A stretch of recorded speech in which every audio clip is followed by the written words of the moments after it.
Bismillah, Assalamualaikum warahmatullahi wabarakatuh. Adik-adik yang soleh dan soleha, jumpa lagi bersama Kak Tio di channel Azza Kids. Kali ini kita akan membahas tentang serial akhlak, dermawan dan kikir. Tapi sebelum kita mulai, alangkah baiknya yuk kita berdoa kepada Allah. Semoga apa yang kita pelajari Allah berikan kemudahan untuk mempelajarinya dan mengamalkannya. Yuk kita doa. Rabbi zidni ilman warzuqni fahman. Ya Allah, tambahkanlah ilmuku dan berilah aku pemahaman. Amin. Nah adik-adik, kali ini kita akan membahas tentang dermawan dan kikir.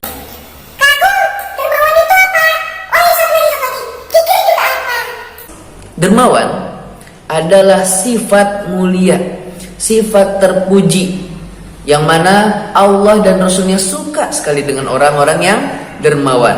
Sebagaimana Rasulullah SAW bersabda, Innallaha jawadun yuhibbul jud. Sesungguhnya Allah itu dermawan, Allah itu maha pemberi dan menyukai orang-orang yang dermawan, menyukai, mencintai orang-orang yang suka memberi. Nah, berbalik dengan kikir atau bakhil atau pelit atau koret ya. Nah, ini artinya pelit ya. Allah nggak suka banget. Allah benci dengan orang-orang kikir dan ini termasuk perbuatan tercela. Adik-adikku yang soleh dan solehah, dermawan adalah salah satu sifat, adalah salah satu perbuatan di mana orang tersebut akan memberikan barang yang ia miliki kepada orang lain. Seperti mungkin kita memiliki banyak uang nih, hari ini mungkin di sekolah kita jajan 10.000 atau mungkin 20.000, lalu kita menyisihkan uang kita. Aku punya uang 10.000, yang 5.000 buat jajan udah kenyang beli batagor. Terus 5.000-nya lagi buat apa ya? Lalu kalian pulang dari sekolah dan melihat mungkin di tengah jalan ada orang miskin, atau mungkin di pinggir jalan ada orang yang membutuhkan, kakek-kakek tua atau nenek-nenek tua. Mereka sedang mencari nafkah. Maka silahkan, mungkin kalian bisa 5.000 banyak banget. Kalau gitu yaudah gak apa-apa deh, 5.000 aja. lalu kalian memberikan harta kalian tersebut. Masya Allah, kalian mengharapkan pahala dari Allah, maka Allah akan memberikannya ganti kali lipat, berpuluh-puluh bahkan ratusan sampai 700 kali lipat. Bahkan Allah bisa menggantikannya lebih dari itu. Ini semua tergantung dengan keikhlasan kita. Jadi adik-adik yang soleh dan solehah, ikhlas itu ada di dalam hati. Apabila kita ingin memberikan sesuatu kepada orang lain, maka yang paling pertama adalah kita harus ikhlas, mengharap hanya pahala dari Allah. Kagum, mau nanya. Kemarin aku pernah dengar katanya kalau kita memberikan sesuatu maka Allah akan ganti. Ya betul, Allah akan ganti. Kita memberikan uang 10.000, Allah akan gantikan berkali-kali lipat. Tapi adik-adik, ingat, pahala Allah itu lebih penting daripada digantikannya kita dengan harta benda yang lain. Boleh kalian berinfak. Yang pertama, niatkan untuk mendapat pahala dari Allah. Yang kedua, boleh kalian niatkan semoga Allah gantikan dengan rezeki yang lain. Ini boleh ya. Tapi yang lebih utama mana? Yang lebih utama adalah hanya mengharap pahala dari Allah. Aku mau infak. Bismillah, ikhlas. Lalu aku, ya Allah, semoga aku bisa mendapat nilai yang bagus. Boleh. Mendapat uang yang banyak. Boleh. Disayang orang tua. Oh, kalau disayang orang tua berarti kalian ingin dipuji orang tua, maka ini tidak boleh ya. Kalau kalian berinfak agar dipuji orang lain, maka ini tidak boleh ya. Mengharapkan balasan dari Allah ini boleh. Tapi yang lebih utama apa? Mengharapkan pahala hanya dari Allah Subhanahu wa ta'ala. Ingat, Rasulullah SAW pernah bersabda, "Mana qasad sadaqah min malin gak akan berkurang harta kalian adik-adik apabila kalian bersedekah. Jadi kalian kalau bersedekah, kalian gak akan berkurang harta kalian. Nah, bersedekah juga ada adab-adabnya loh. Di antaranya, kita tidak boleh menyakiti perasaan orang lain. Misalnya, kita memberikan uang nih. Aku punya uang nih, kata orang miskin. Hei orang miskin, sini. Ini buat kamu. Ya Allah, orang miskin dikata-katain miskin. Astagfirullah. Allah Subhanahu wa taala berfirman, qaulun ma'ruf wa maghfirah khairun min shadaqah yatba'uha adza. Berkata yang baik dan saling memaafkan apabila saudara kita memiliki salah kepada kita itu lebih bagus daripada orang bersedekah tapi menyakiti hati saudaranya. Miskin sini, aku punya duit nih. Oh, itu menyakiti hati saudaranya.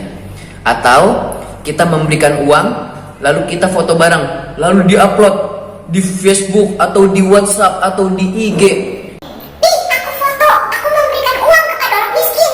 Ya Allah, tentu ini akan menyakiti hati orang tersebut. Cukuplah hanya Allah yang tahu kebaikan kita. Gak perlu disebar-sebarin kebaikan kita ya. Sehingga kita lebih ikhlas mengharap pahala dari Allah Subhanahu wa ta'ala. Nah adik-adik, di antara keutamaan-keutamaan orang yang suka bersedekah adalah pertama, hartanya tidak akan habis, hartanya tidak akan hilang, hartanya tidak akan mengurang. Yang kedua, setiap pagi ada 2 malaikat yang berdoa kepada Allah, ya Allah, gantilah harta si fulan. Orang yang bersedekah, malaikat doakan. Malaikat adalah makhluk yang suci. Kita didoain malaikat kalau kita bersedekah di pagi hari. Selanjutnya apalagi? Ya Allah, hancurkanlah, binasakanlah harta orang-orang kikir, orang-orang bakhil, orang-orang pelit, orang-orang koret. Wow.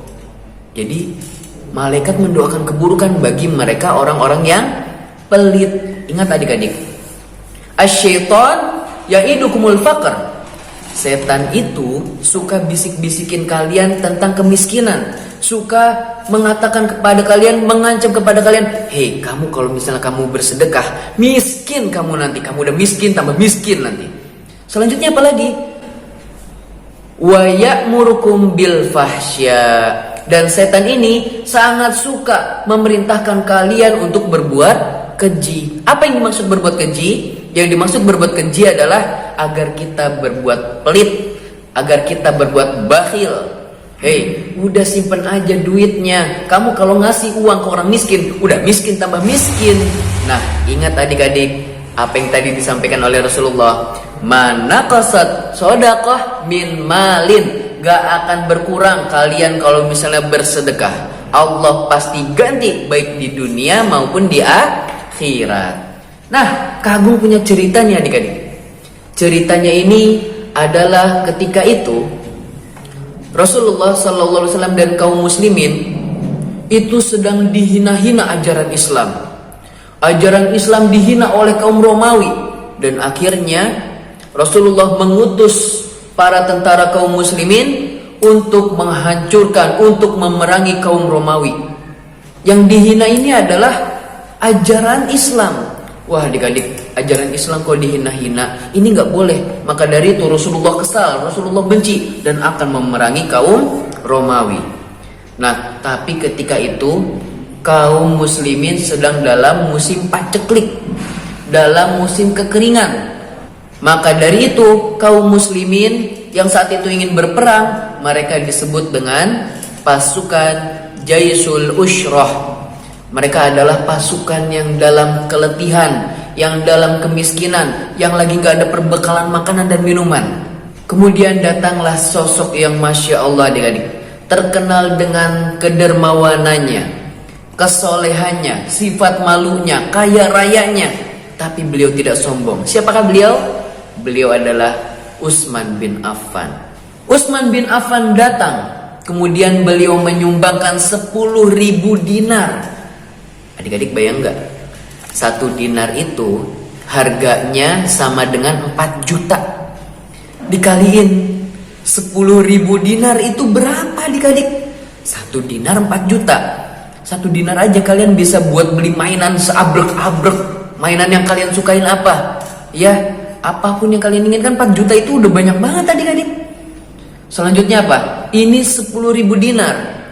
Kemudian Utsman bin Affan juga menyumbangkan 300 ekor unta. Masya Allah, 1 ekor unta harganya berapa Kagum? Kagum nggak tahu.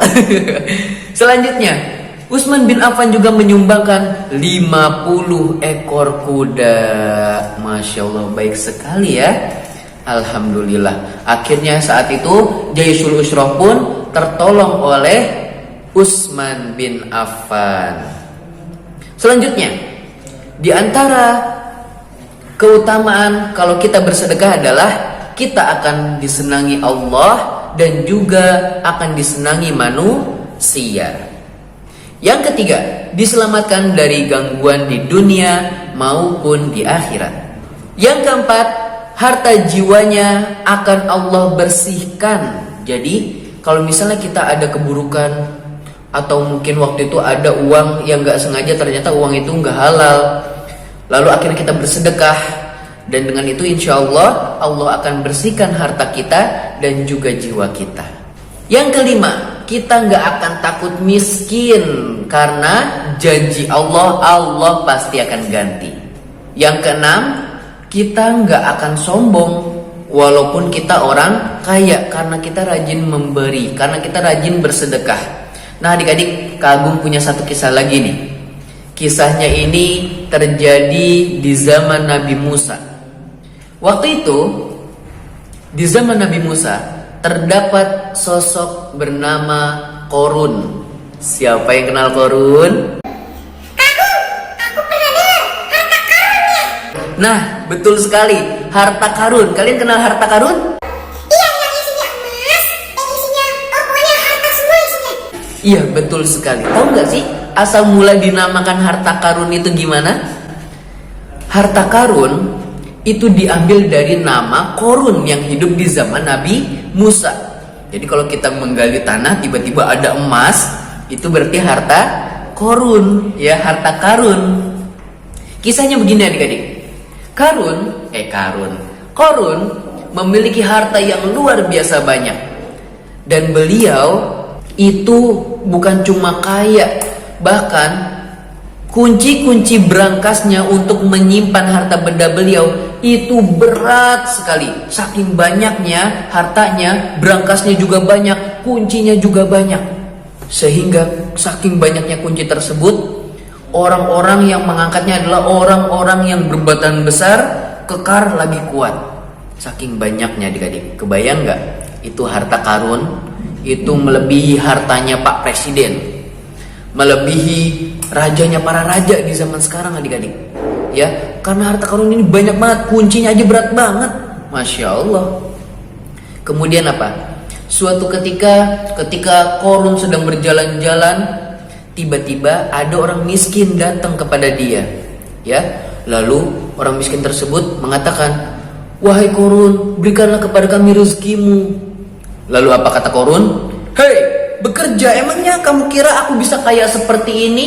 Itu semua karena aku meminta-minta." Enggak. Wah, ini orang sombong banget adik-adik. Ya, selanjutnya ada yang mengatakan, "Hei Qorun, janganlah engkau seperti itu. Sesungguhnya Allah gak suka sama orang-orang yang sombong." Lalu dikatakan oleh Qorun, "Hei, dengarkan. Sesungguhnya aku kaya ini bukan karena Allah." Astaghfirullahaladzim. Aku kaya ini karena aku cerdas, aku pintar mengelola uang, aku pintar dalam mengelola harta-hartaku. Jadi aku kaya, bukan karena Allah. Sampai-sampai suatu ketika Nabi Musa menasehati Qorun, "Wahai Qorun, janganlah engkau seperti itu. Janganlah engkau kikir, janganlah engkau sombong." Lalu Qorun pun malah menantang balik Nabi Musa. "Hei Musa, turunkanlah azab kalau memang kau ini benar." Akhirnya apa? Tidak berselang lama, Allah turunkan azab berupa tiba-tiba istananya Qorun beserta harta bendanya gempa. Yang anehnya lagi, sekitar rumahnya doang, Tapi orang-orang di pinggir-pinggirnya enggak. Jadi hanya istananya dan harta bendanya saja yang tenggelam. Semuanya runtuh adik-adik. Masya Allah. Jadi beginilah sifat seseorang yang kikir lagi sombong. Maka dari itu jadilah orang yang dermawan dan juga memberikan dengan cara yang baik. Alhamdulillah, mungkin cukup sekian pembelajaran kita hari ini. Semoga apa yang telah Kak Agung sampaikan bermanfaat untuk adik-adik soleh dan solehah ketika di rumah. Senantiasa berbuat baik kepada siapapun dan jangan sombong atau kikir atau pelit atau bakhil. Barakallahu fikum. Kita tutup dengan doa kafaratul majlis. Subhanakallahumma wa bihamdika asyhadu an la ilaha illa anta astaghfiruka wa atubu ilaik. Assalamualaikum warahmatullahi wabarakatuh.